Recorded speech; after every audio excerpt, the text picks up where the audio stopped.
Hey everyone, in today's video I am going to show you how to restore default keyboard in Note 14 Pro.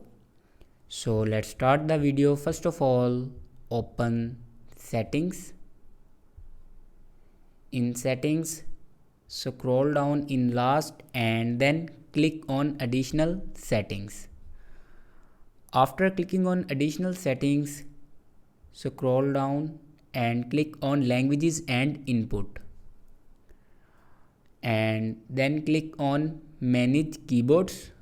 After clicking on manage keyboards, if you install another keyboards, then simply turn off these keyboards and select a default keyboard. So this is the way to restore default keyboard in Note 14 Pro.